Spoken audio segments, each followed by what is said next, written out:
Have you ever been completely confident about doing something, and then realized you had absolutely no idea what you were doing? I certainly have.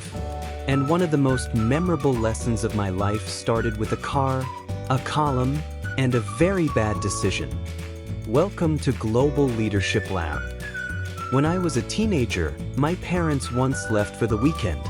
And like many teenagers with a bit too much confidence and not enough experience, I had what I thought was a brilliant idea.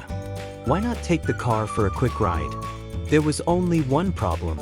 I had never driven a car before. But at that moment, driving seemed simple.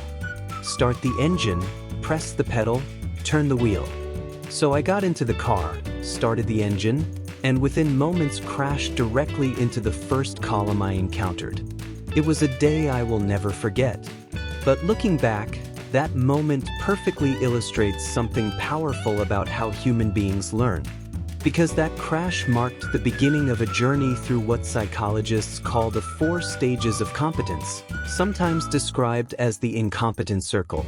And this framework explains not only how we learn skills like driving, but also how leaders grow, how professionals develop expertise, and how organizations build capability. The 4 stages of competence describe the psychological path people follow when learning any new skill. The model was developed in the 1970s by Noel Birch at Gordon Training International. According to this model, learning progresses through 4 stages. 1. Unconscious incompetence. 2. Conscious incompetence. 3. Conscious competence. 4. Unconscious competence. This framework applies to almost every domain of professional life: leadership, communication, negotiation, strategy, decision-making, managing teams. Every time we develop a new capability, we move through this cycle. And the most important insight is this: learning does not begin with knowledge. Learning begins with awareness. Specifically, the awareness that we do not yet know something. The first stage is unconscious incompetence. This is when we lack a skill and are not aware of that lack. In simple terms, we don't know how to do something, and we don't yet realize that we cannot. This was exactly my situation that weekend with the car. From the outside, driving looked easy. But reality quickly proved otherwise. This stage is surprisingly common in professional environments. Imagine a newly promoted manager who believes leadership simply means giving instructions. Or an entrepreneur who believes running a company is mostly about having a good idea. Or a technical expert who assumes managing people will be just as straightforward as solving engineering problems. At this stage, people often feel confident, but that confidence is not based on experience. Psychologists David Dunning and Justin Kruger studied this phenomenon and described it in what is now known as the Dunning-Kruger effect.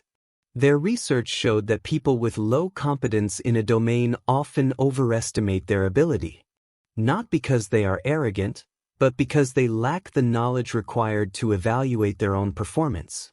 In organizations, this stage can lead to risky decisions. Overconfidence can result in poor planning, underestimated complexity, or unrealistic expectations. Eventually, something changes. Reality intervenes. A project fails. A team struggles. A decision backfires. And suddenly, awareness appears. That moment moves us into the second stage. The second stage is conscious incompetence. This is when we become aware of the gap between our current ability and what the situation actually requires. After my early driving disaster, one thing became very clear. Driving is not easy. It requires coordination, rules, attention, judgment, and practice. Suddenly I realized, I don't know how to drive. In leadership and corporate life, this moment is extremely important. For example, a newly promoted manager might realize that technical expertise is not enough to lead a team. Managing people requires emotional intelligence, communication, conflict resolution, motivation, decision-making under uncertainty. Similarly, entrepreneurs often discover that starting a company requires much more than innovation. It requires strategy, financial discipline, hiring the right people, and navigating uncertainty. This stage can feel uncomfortable. Many professionals experience self-doubt here. But paradoxically, this is where real learning begins. Great leaders embrace the stage. They are willing to admit, "I don't know yet," because they understand that humility is a powerful driver of growth. The third stage is conscious competence. This is when we develop the skill and can perform it correctly, but it still requires focus and effort. Returning to my story, after that crash, I did what every responsible driver must eventually do. I took proper driving lessons. I learned the rules. I practiced with supervision. Eventually, I passed the exam and got my license. But at that stage, driving still required my full attention. Every action was deliberate. Check the mirrors. Monitor speed. Signal before turning. Watch the road carefully. This stage is very common in leadership development. For example, a manager who has learned how to give constructive feedback might still need to consciously structure the conversation. An executive learning strategic thinking might deliberately analyze problems before making decisions. At this stage, competence exists, but it is not yet automatic. Research by psychologist Anders Ericsson shows that expertise develops through what he called deliberate practice. This means focused, intentional repetition combined with feedback. In corporate environments, this stage is where training, mentoring, and coaching become extremely valuable. Organizations that support deliberate practice accelerate the development of their leaders. The fourth stage is unconscious competence. At this stage, the skill becomes second nature. You perform effectively without consciously analyzing every step. Experienced drivers navigate traffic almost intuitively. Similarly, experienced leaders often sense tensions in a team before conflicts escalate, navigate difficult conversations smoothly, make complex decisions with clarity, anticipate risks before they become problems. Years of experience transform deliberate actions into natural behavior. However, this stage presents a subtle challenge. Experts sometimes forget how difficult the early stages were. This can create a gap between experienced leaders and developing professionals. Great leaders remain aware of this. They remember the journey, and they help others move through the same learning cycle. Understanding the incompetence circle has profound implications for leadership. In every organization, people are at different stages of competence. Some employees may not yet recognize what they need to learn.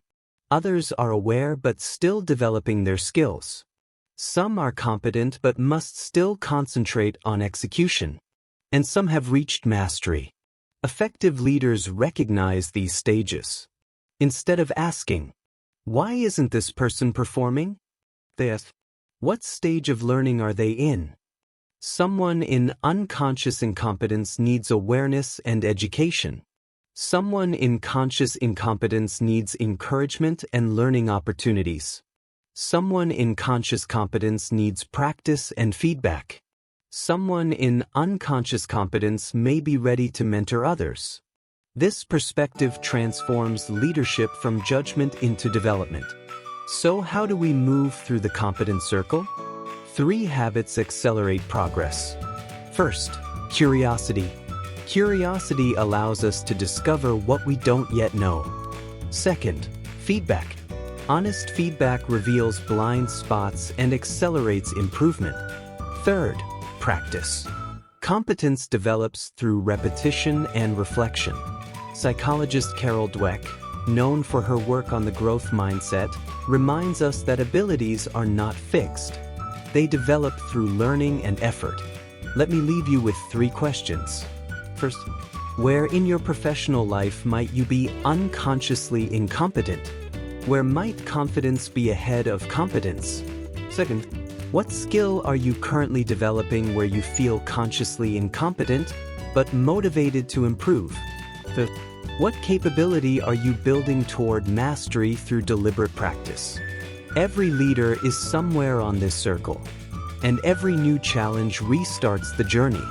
That teenage car crash taught me something important, not just about driving, but about learning.